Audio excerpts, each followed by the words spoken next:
Alright, you guys ready to paint? Yes, it doesn't have to be formal. Usually when I'm mic'd up, I have to say, I'm Courtney Kendrick, Kendrick,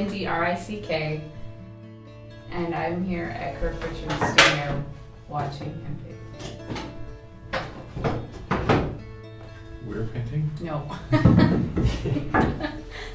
Chris, grab a brush. Okay, let's talk about some of these materials. You started with, it looked like a board. What? Yeah, it's just an MDF panel, or you could use a masonite panel. Okay, I've seen like oil on masonite or whatever. Yeah.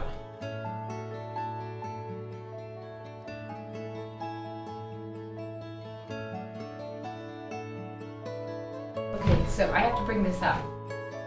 Okay, There's so am I this gonna big- be embarrassed though? No. There's this big. In high school this one I know. time. You know what? I know. I'm the kind of person that would bring up something embarrassing. This is what I heard, that you were doing you were at Desert Book and you had set up you told me. Yeah. Okay. You had a show, whatever you call them. Yeah. Anyway, so you're at Desert Book and Glenn Beck is there doing a signing. And his wife comes over and looks at your art and loves it. Yeah. Am I getting it right so far? Yeah. And then when this book signing's over, she brings Glenn over and he buys one on the spot. Yeah. That's accurate. Okay, and was that for you? Was that kind of one of those like, whoa, whoa, I can't believe that just happened? Or is that something that happens often in your world? Well, Glenn Beck doesn't happen often in my world. But, you know, the right person, seeing the right painting, and making a sudden decision often happens.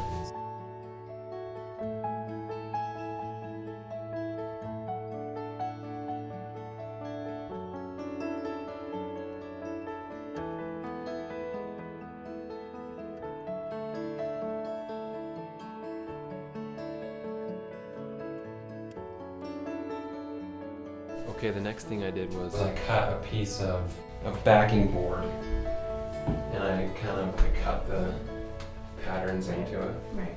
With the X-Acto knife. What do you call it in the business? Do you call it an X-Acto knife? Or We just have a knife? fancy name for it. What is it?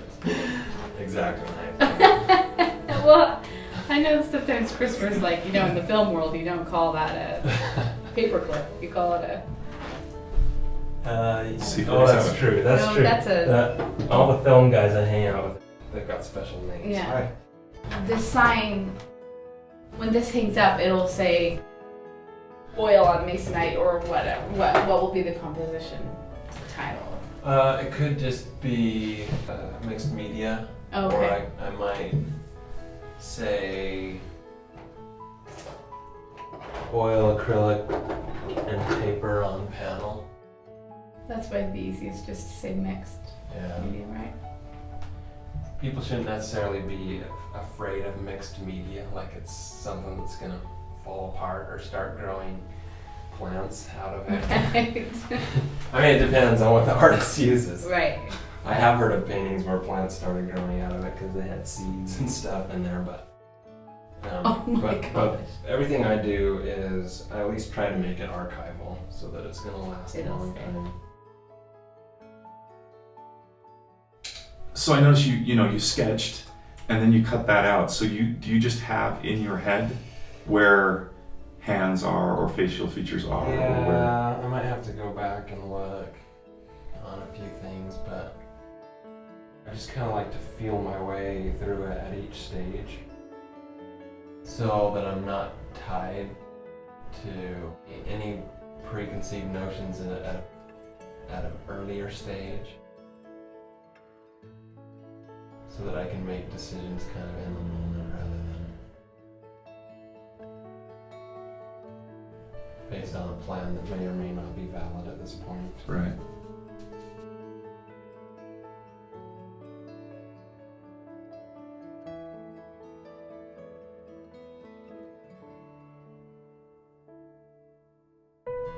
Are your colors and all of the media that you're using, are these all things that you've kind of discovered yourself, or you just kind of take influences from different things that you've seen and think, like how did you choose to do, I'm going to do the relief bit for this, and then I'm going to rub the copper on this, and then I'm Oh going to do... crap, I just saw the face. I can see the face now. Oh my gosh.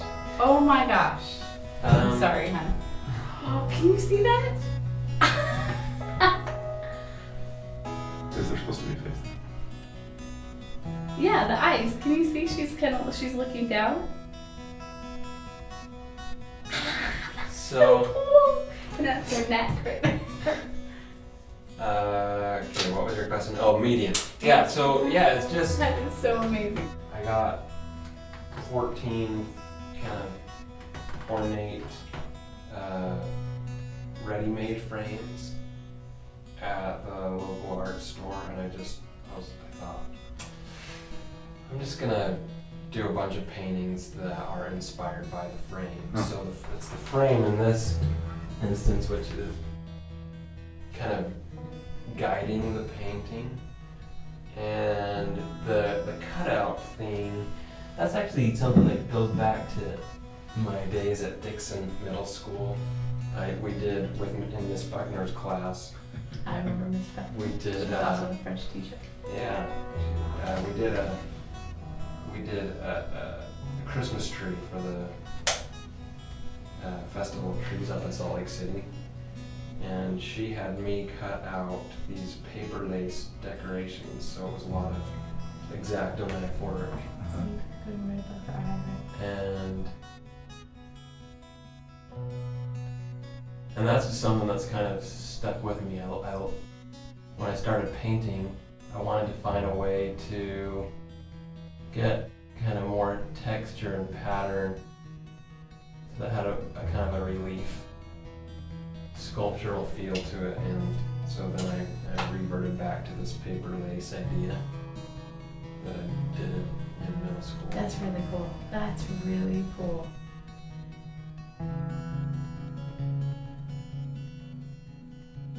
Let's talk about this like on a spiritual level. Do you feel it's your calling in life to make art? Yeah, absolutely. You know, I imagine business, like any business, waxes and wanes, right? One of the great things about an art career is that the overall trend is upward. There certainly are ups and downs. Yeah, that's what I guess I'm asking is does your excitement level for being an artist, does it always stay pretty constant, or are there times when you have doubts? I'm having more fun than I've ever had. Oh my goodness. I confess that some of my early paintings were the best, you know, that I've maybe done even to this day. And so that period after where I was like, what happened to like all the masterpieces? Because I had gotten these first ideas out. You know. I think I feel that way as a writer. Sometimes I write a post and I think, oh, that one was terrible, and it resonates with people, like they love it, or it changes their life, or whatever. And yeah, I'm always like, I'm glad that I produced that. But And sometimes people don't understand the stuff that you do. that you do love. totally. So- Then you produce something you love, and yeah, it doesn't. So when somebody purchases a painting like that you love or that you're proud of, it make you kind of sad you're not going to see it often? Or? Usually I'm really just happy to get it out of the studio because I've been looking at it for Okay. months. But lately, when I do these big series of paintings, sometimes some of them just work out so great, and there's enough of them that I don't have to sell them all, so Okay. I actually keep a few. I think one of the reasons why I like coming over to your house is because it's like looking inside of your head almost, because you paint so much. You're such a prolific painter. That there are paintings all over that have started and haven't necessarily been finished, right? So it's Yeah, just that's kind of a warehouse. Yeah, it's kind of like walking into Kirk's mind, almost. I don't know. Yeah, it's messy in my mind. Are some painters more linear that start a painting and finish it and then go on to the next painting? Yeah, definitely. I think so. My process is a layered process, and it takes time to dry in between layers. So it's best if I can just work on it a little bit, set it aside for a week, and then come back and pick it up again. How do people make a commission? I mean, how do they request a painting? Usually what I like to do is come look at the space That they want in their you to- house, yeah. Okay. And then talk about the themes or their ideas in terms of what their expectations are.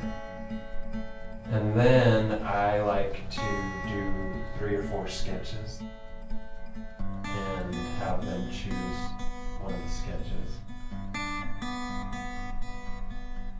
That way it gives me a lot of room to feel like it's my project, but it also involves them, and so that they feel like as the patron and they're getting what they want. Mm-hmm. And then, we just, once we decide on a piece to move forward on, then I get to work and they wait for a year or whatever. Whatever it takes.